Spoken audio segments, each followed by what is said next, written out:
kailangan ang manunungkulang sa LGU, sa City of Manila, kailangan makipagtulungan din sa national government, sa ating Pangulo, kay Pangulong Marcos. Kahit anong galing ng city, basta hindi ka nakipagtulungan sa national, lalo sa presidente natin, hindi ka mag-work out na maganda.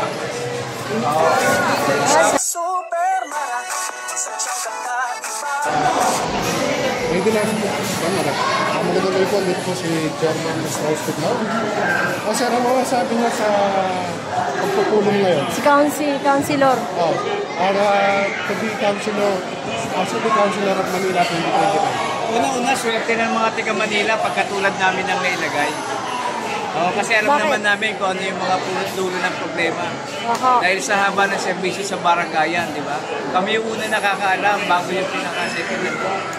So, una-una, pag ang siyudad, lalo sa Manila, nakakuha ng katulad ni Super Mara Tabuno. Malaki gagawa kasi wala pa nga sa posisyon, marami nang nagagawa eh. Diba? Actually, personal niyang tulong ay bibigay na kagad, especially sa mga senior. So ano ba to? Mga kasama mo ba to? Mga kabarangay mo ba sila? Oo. Yung mga taga-distrito din natin, willing sumuporta. Binibigay nila yung suporta, bumbu, kay Super Mara sa mga kasamahan ni Super Mara sa hanggang ng kanyang partido. Isang bagong lipunan, di ba? So, actually, hindi naman si Super Mara ang magiging swerte. Hindi rin kami bilang konsehal eh. Ang magiging swerte ron yung mga susunod na generation. Di ba? Kasi pag na-resolve namin yung mga problema, for the long time ago in Bethlehem, ang makikinabang, hindi lang ikaw, hindi lang ako. Buong taxpayer ng City of Manila. So, ilang zona to? Council? Buong zone 89 yan. Siguro baka mga 22 zone yan. 22 zone. So, ayan, nagsama-sama na kayo. Bongga. So, yun ang pinaka-magandang advantage na ano ron. Makikinabang yung Maynila. Sa amin naman, kaya naman kami tumatakbo, di ba? Kaya naman kami sumasali dyan sa ganun yan para gusto namin makatulong.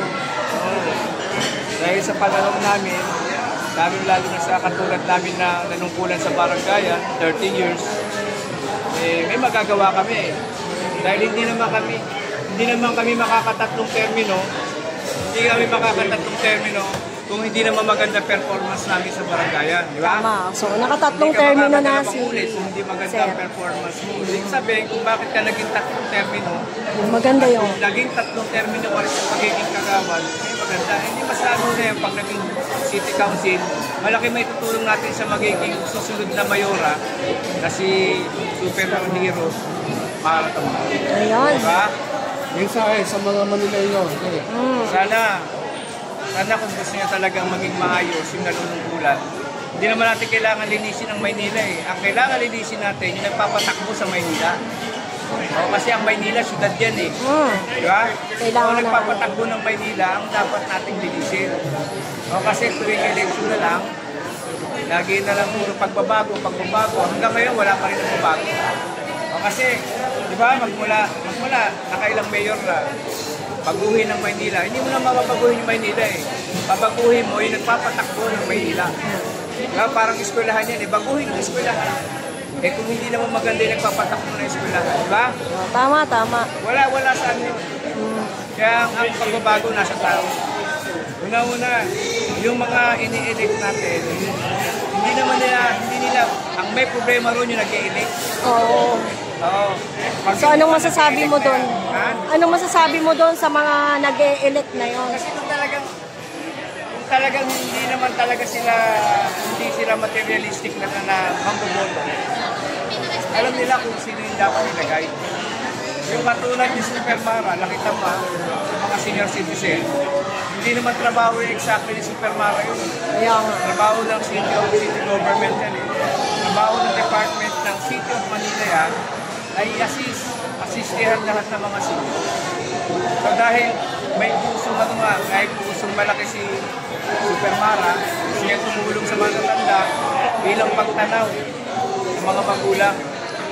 Oo. Yun yung hinahabol niya ron. Kaya mas malaki magagawa siguro niya kung magbabago talaga ang takbo ng City of Manila na papatakbo.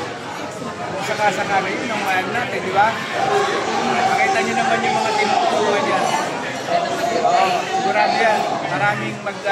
Maraming mga senior citizen hindi lang po. At patutulungan din namin yung mga idea namin na ginawa sa barangaya, pwede namin ilabas papunta sa City of Manila. Yun lang naman ang number one. Kailangan magtutulungan. Hindi na kailangan sa buong City of Manila lang. Kailangan ang manunungkulang sa LGU, sa City of Manila. Kailangan makipagtulungan din sa national government, sa ating Pangulo, kay Bongbong Marcos. Kahit anong galing ng city, basta hindi ka nakipagtulungan sa national, lalo sa presidente natin, hindi ka mag-work out na maganda. Tama ba yan, madam? Tama. Medyo maingay nga lang rito. So, next na lang. Pero talagang maganda ng mga sinabi niyo rin sir. Kaya natutuwa naman din ako. Sa totoo, kaya ako hindi na sana ako lalahok sa ganito dahil mas masarap ang buhay nga. Di ba? Kaso nga lang, pag nakikita mo rin na may magagawa ka, minsan ayaw sa gusto mo, nagagamit tayo ng nasa itaas. Di ba? Minsan nakaupo ka lang, patatayuin ka at malalakarin ka, patungo doon para sa pagbabago. Maglilingkod. Di ba, sir? Thank you po. So yan, sige. At ating mga kasama rito ay ayan na, kumakain na sila ng ating hinahanda mula kay Miss Mara Tamondong. No? Ayan, so kakain na muna sila. Hello! Ayan, so nandito pa rin mga kasama rin sila sa ating paimbitasyon ni Miss Mara Tamondong. Hello!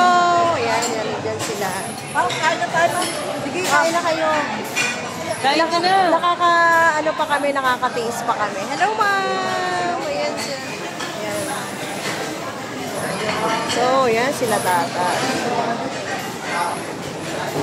Ayan, kasama nila si Miss Mara Tamondong.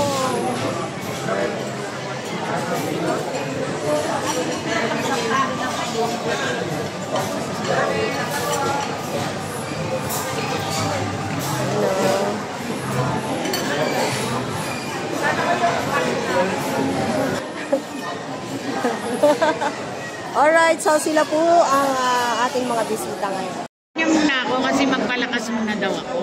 Okay. Yung ibang gagawin. Ayan si ate. Hello ate. Kumusta po? Ngayon nyo lang ba nakita si Mamara? Opo. Teka lang. Pero naririnig ko na siya. Naririnig mo na siya. So ngayon po na nakita nyo na siya, anong masasabi mo?